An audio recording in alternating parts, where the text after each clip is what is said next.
everyone, my name is Marie and you're listening to the 5th episode of the PB&J podcast, where I document the life and times of an entry-level product designer in 20-minute episodes every Sunday. If you guys can't already tell from my voice, I am very tired. As in, I am exhausted, fatigued, overwhelmed, all of the above. I'm so tired because I have a lot on my plate and it's literally choking. So I have work, I have a 9 to 5, so I have that to deal with. Even recently, I had a conversation or I set up a meeting with my boss to talk about growth. So that was low-key stressing me out. I also have classes, product design school, classes, assignments, group projects. I recently had to code. We recently got into HTML and CSS, and I had to code a screen or something. What do we call it? Gosh, I sound like I don't know something, but I actually don't, to be honest, but I'm trying my best. I had to code something in HTML and CSS, a screen for our group project, our group website group project. Yeah, I had to do that, and it was so. I don't have zero knowledge in coding. I kind of do. In 200 level in uni, I did a computer science course. Let me even gist you guys what happened. So we did HTML, and we had one assignment then. It was basically to code a website, a HTML website for a library or something like that. They already gave us like the specs and what they're looking for, details, requirements, whatever. And I was super into code. Like, I wasn't super into it, let me not exaggerate, but I was like really interested because I was like, oh, this is so cool. Like, you can create something really cool from HTML. And I just, me being the creator that I am, I was so like interested in that. So I was so excited to do the assignment. I was like, I'm going to do this thing and it's going to be the best. People were even gathering, people were hiring coders, devs, or I think older, maybe like computer science students, I guess, to do the assignment for them. Like, they were paying them, I can't remember how much it was. I think it was like 300, 500 naira then. I can't remember. They're paying them to do the assignment for them, the HTML assignment. But I was like, no. They're even asking me, oh, Mary, won't you pay? I was like, no, I'm going to do this thing by myself and I'm going to submit it and it's going to be awesome. So I took it by myself. I learned it and I did it. And I was so proud of my work. It wasn't my best work. Like, it wasn't super... It's HTML, right? I mean, like, there's only so much you can do. But it was really cute. And I, applied everything that I learned in the course into building that website. For that assignment. And can you imagine the people that paid computer science students to do their homework got higher scores than me? I was so mad. I was like, what do you mean? I think it was over 15 or something. Either 15 or 20, but I know I got 13 over 20 and people were getting 18 over 20. The people that paid somebody to do the work. Can you imagine? I was so mad. I was so upset. I was like, the Nigerian education system is screwed. Yeah, so that was my first brush with coding. I'm a baby coder. I'm not super into this, but that was my first brush with HTML. So I'm not completely new. But I mean, ever since then, that coding assignment that I did in 200 level, I haven't come across coding ever since. Like, that was the first and last time. So this is, I'm not completely new to it, but I'm also not super knowledgeable. So yeah, I had to refresh my brain and watch YouTube videos to do the assignment we were given in a group project for this product design school I'm in. Yeah, so yeah, I had to do that and it was crazy. Like, damn, this is what people do to code? Like, damn, that's crazy. It's so hard. Okay, it's not hard, but it's like, I don't know. It's interesting. I wish I knew how to code. I think it's such a a great skill to have. I mean, not that I don't know. I know how to. Oh God, I'm I'm literally exposing myself. I'm not clueless. I kind of have an idea. I can build like a very basic HTML, CSS website, but it's just so like it's not something that it's second nature to me. Like I really have to try. I have to put a lot of effort into it. Do you get what I mean? Okay, I'm going to stop defending myself. But yeah. So assignments, group projects. I also have my capstone project, which is, oh my gosh, it's taking so much of my time, but I mean, it's expected. So that's also something that's on my plate. The community project that we're carrying out, oh my goodness. So thank God. What I did, just to maximize our resources, I hope that's the correct English, but I divided my team into two groups. So based on their proximity, like just based on location, so that we could at least go to two schools, at the very least report two schools, right? So thank God last week Friday, one of the subgroups was able to visit a school, and they were able to because one of the members actually has a child in the school. So essentially it was Connect that got them that school, right? And for the other group, it's quite a challenge because nobody has Connect, and most schools have been open to having us, but they keep saying, it's exam period, come next term. There was even a public school that was so eager to have us, but we couldn't because they revoked our approval. So unfortunate. But yeah, so currently that subgroup is looking at visiting a religious organization instead of a school, because schools are pretty much out of the question. So we're looking at religious organizations. So we've been reaching out. It's super short notice because it's supposed the community project is supposed to conclude by March 31st. So we have to sort that out within today and March 31st, which is like a week. So it's a lot, and I don't know if they will accept our request, but I guess we'll see. We've reached out to a few religious organizations. We're yet to hear back, but I'm hopeful. But I'm just glad that we at least have one school that we've visited and can report. So yeah, that's also something that's been stressing me out.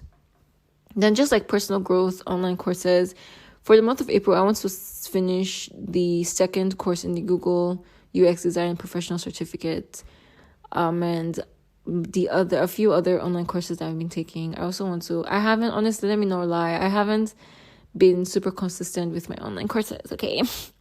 I've been so busy, I had to put that on pause, but I am going to resume in April by God's grace, so that I have a certificate by April. I'm doing this thing where I complete a course and obtain a certificate every month. So January, February, March, I have a certificate for each of the months. So for April, I have to complete a course and get a certificate for that. So yeah, there's also that like personal growth stuff, whatever. Then also my portfolio. I'm going to talk about this later on, a little bit later in the podcast. But yeah, there's also my portfolio that I've had to put my personal projects like in the back seat because of everything else I'm dealing with that has been taking up so much of my time. I haven't had time to actually execute my personal projects, and I'm a perfectionist. So if it doesn't feel right or if it's not favorable, I'm not going to. It has to be perfect. So this may be bad, and maybe this may be, what's the word, detrimental to my progress, like my perfectionist self. But I don't know how to not. I'm sorry, okay, this is just who I am. But yeah, so my personal projects and my portfolio, I haven't had the chance to build that. So I've worked on a number of projects since the last time I talked about my portfolio. I've worked on a few, honestly. It's just that I don't feel very passionate about the projects I've worked on, and I don't feel confident enough to document them into my portfolio because I cannot defend those projects because they were baby projects, synthetic projects that we were kind of using to learn, and obviously omitted some key processes in the design thinking process. Do you get what I mean? So it's not, and they're not entirely. I just don't feel very confident about those projects. I can't say they're my best work or our best work because I worked all the projects I worked on so far has been on a team of designers. Also, there's also the issue of misalignment. Like I just wasn't, for some of the projects, I just wasn't me and the designers, myself and the other designers just could not align on like a lot of things, especially designs. Like I can't bring a project and say, oh yeah, these are my designs, because I don't like them. So yeah, there's that. And like I just don't feel confident in putting, like I can't defend these things. So if I submit my portfolio for an interview for a job position and they ask me to go through my portfolio, I can't defend the projects. Do you get what I mean? So I'm not going to put that on my portfolios. But nonetheless, I don't think this is effort wasted, because despite all the time and effort and work I put into the projects, they're not completely useless, because I still gained a lot. It's all parts of the learning process. So I don't think they were a waste. I still definitely gained a lot and learned a lot that I can now apply. All the mistakes I made, I can now learn from and apply in my personal projects that I feel much more confident or passionate about to document and, present in a portfolio. So yeah, so that's that on that. What else? Yeah, so also applying for internships. I haven't heard back from MoneyPoint, but they did mention that they would send an email if you do not pass any of the stages, and I haven't gotten a rejection email yet. So I mean, I'm still hopeful. So yeah, I haven't been applying for any other internship positions because I don't have a portfolio. So yeah, that's like just a couple of the things that I have on my plate. And I've just been dealing with. It's a lot of stuff, and I'm really tired and exhausted, but it's all part of the process. I'm really overwhelmed, but I'm really looking forward to my growth and like where I'm going to end up like in the next couple of months. Hopefully, I'm in a good place by then, so I can look back and be like, yeah, I did that. Yeah, I forgot to mention in the last episode that I attended the finale of the Cora Brace program, the Brilliance Accelerated program, mentorship program thing. Yeah, so they had like a final event of sorts, which was a physical meetup at their office, and it was lovely. It was so wonderful. I'm so glad I went. So it was just a gathering of women essentially, and they gave a talk. They had amazing panelists. It was a lovely conversation about women in the workplace and controversies and all the good stuff. Yeah, I learned so much. I felt so empowered after the program, and it was so nice just being amongst women. Like, oh, I'm such a girl's girl. It's amazing. I had such a great time. And after, they selected me to speak for a video that they were creating for the program. I'm not sure if they're airing the video. I haven't seen it up yet because they recently uploaded a video of like snippets of the event. So that's up. You spot me if you can. But yeah, so I think there's another video they're creating. I'm not entirely sure, but they selected me to speak for a video that they wanted to create. I had to answer a question regarding women in the workplace. I think it was something about what are the challenges that women face. And oh my gosh, it was so impromptu. I wasn't prepared. I hope I did not say rubbish. If they decide to use the footage, I hope it isn't super cringe. But yeah, I had to do that, and it was really interesting. Yeah, it was lovely. I got to connect with lots of amazing women, and it was the best. It was the best. I loved it. Yeah, so yeah, I forgot to mention that in previous episodes. Just wanted to update you guys on that. And yeah, so I still have a mentor willing to mentor me long term. I'm still maybe meeting up with her not meeting up. I mean, we have a meeting scheduled for Monday to, I guess, follow up on how far and whatnot. So yeah, that's great.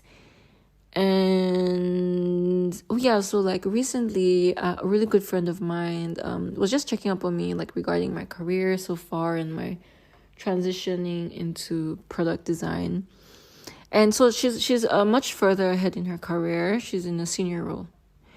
And she reached out asking me about my portfolio and how far internships, because prior to like a few months back, we were having a conversation. She asked about that, and I just told her about how I was working on my portfolio and applying for internship roles. And I wanted to enter the ground because I can't say that I've made a lot of progress regarding those like particular aspects, like my portfolio and internship roles. Because everything else around that I've been making a lot of progress. I've grown so much since then, but in particular, my portfolio and internship roles, nada. I applied for the Money Point internship role, so that's something, right? But I haven't actually landed an internship role. It's like how you have KPIs at work, and let's say you do like so much work, you put in all the effort, but then if it doesn't translate into you meeting your KPIs, then you can't really show the work that you've done. Do you get what I mean? So yeah, it's not entirely the case, but like something similar, I guess. Yeah, so that's that, and I was like, oh my gosh, like that's unfortunate, but I think what's limiting me from building my portfolio is just being such a perfectionist. Like I wanted to be perfect because who doesn't, right? And I think maybe that could be an issue or a challenge that I should probably look inwards and address. But I really wanted to be good, so I think that's what has been delaying me.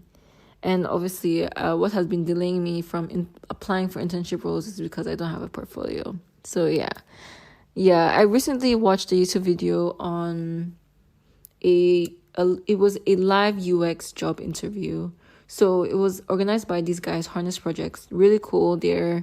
It's almost like a UX design school in Australia, and they organized this thing where top design leads in Google, US Bank, and Atlassian interviewed students from the Harness Project. It was a mock interview. So they did the whole portfolio review, behavioral questions, and then design process questions. Yeah. So those three aspects sort of, So I found it really insightful because it helps me understand what to look forward to and what to expect in a UX design interview. Job interview. And I did not know this, but apparently they block out like 30 minutes to an hour for you to just walk them through their portfolio in an interview. I had no idea. Like, that's crazy. That's actually insane. I had no idea that they do that. I'm not sure if this is if it's the same globally, but as far as the US and I think Australia is concerned, they do that. I don't know what it would be like in Nigeria, but I found that really interesting, and I think pretty exciting. I think I would love that because that's enough. I think I would love to walk somebody through my portfolio if I was confident and passionate about the projects that I had worked on. Yeah, so that would be that was interesting. I did not know that before now. So like I learned a lot from the YouTube video. I'll link it down. I feel like it's really beneficial to upcoming designers like myself. I learned so much, and it really gave me insights as to what I should be mindful of and put into consideration when I'm building my portfolio, just because of what recruiters are looking out for and what the questions they'll ask and like the things you'll have to defend when you're walking them through your portfolio. So like I'm now like hyper aware of these things, and it's helpful because I can now plan ahead and be mindful of these things before I actually like in the planning and preparation phase of building a case study and whatnot. So that was really interesting. Definitely check it out if this is something you may be interested in. So I guess that's like about it. That's what's going on with me. It's a lot of work on my plate. Hopefully by next week I have good news, because I feel like I haven't shared any good news so far. Hopefully next week, I don't know, something miraculous happens, and by God's grace, I feel like by the time I'm done with my capstone project, I'll have some breathing space to actually work on my personal projects. So cross fingers. we'll see how it goes. But yeah, so that's it from me, guys. Thank you so much for listening, and I will see you guys in the next one. Bye.